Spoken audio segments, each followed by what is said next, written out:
There is a moment that feels almost invisible, yet it defines the quality of an entire life. It comes late at night or early in the morning.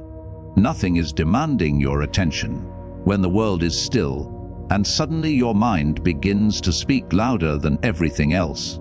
Arrive without invitation. What you said, what you should have said, what might happen tomorrow, what could go wrong. Your heart responds as if danger is near, even though you are safe. Your body tightens, your breath shortens, and a quiet fear settles in. In that moment, you are not facing reality. You are facing your thoughts about reality, and without realizing it, you step into the endless loop of overthinking. Overthinking does not begin as suffering. It begins as an attempt to protect yourself. The mind believes that if it analyzes enough, worries enough, anticipates enough, it can prevent pain. So it replays conversations, imagines future failures, and searches for certainty where none exists. Slowly, this habit becomes a prison. You stop resting even when there is nothing to fix. You stop enjoying moments because you are preparing for ones that may never come. Life continues moving forward. You remain stuck in mental rehearsals. This is the hidden cost of overthinking, not anxiety alone, but the loss of presence. You are alive, yet rarely fully here. The Stoics understood this inner conflict deeply. They did not see the mind as an enemy, but as a tool that must be trained. Marcus Aurelius wrote reminders to himself not because he was calm by nature, but because he struggled like everyone else. He knew that the mind easily confuses impressions with truth.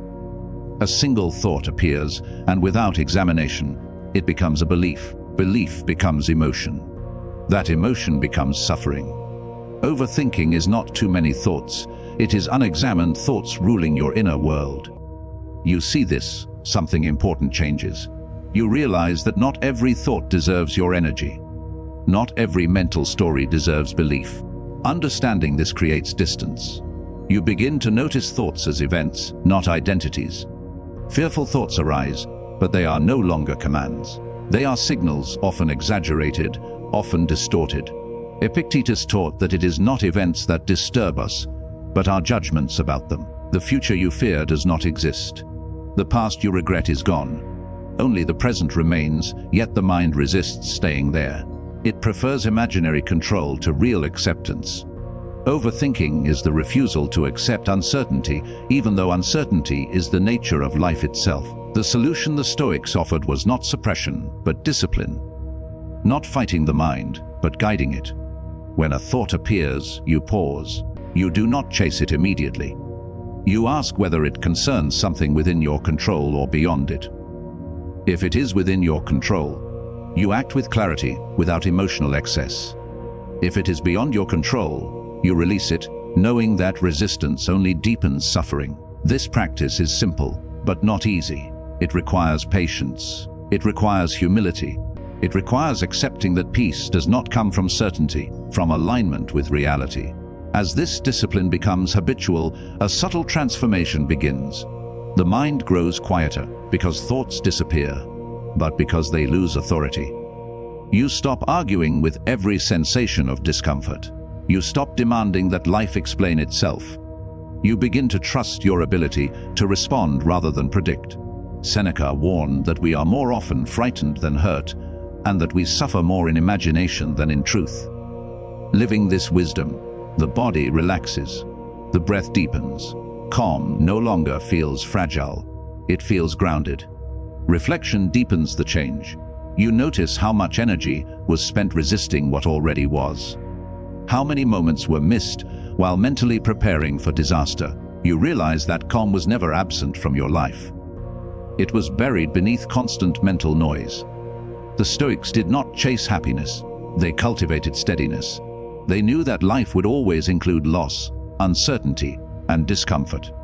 The difference was not in avoiding these realities, but in meeting them without panic. Overthinking fades when you accept that you are capable of enduring whatever comes. And in this acceptance, a quiet strength emerges. You begin to live more slowly, not because time has changed, but because your attention has. You respond instead of react. You observe instead of assume. You trust the present instead of fearing the future. Overthinking loses its grip because it no longer feeds on resistance. Calm becomes a practice, a destination, a way of standing within life, not escaping it. In the end, the Stoic path does not promise a silent mind, but a stable one. Will come and go. The world will remain uncertain. But you are no longer trapped inside your head. You are here, breathing, aware, alive. To stop overthinking is not to abandon thought, but to reclaim authority over it. To start living calmly is not to demand peace from the world, to build it within yourself. And when you understand this, truly understand it, you realize that calm was never something you needed to find. It was something you needed to remember.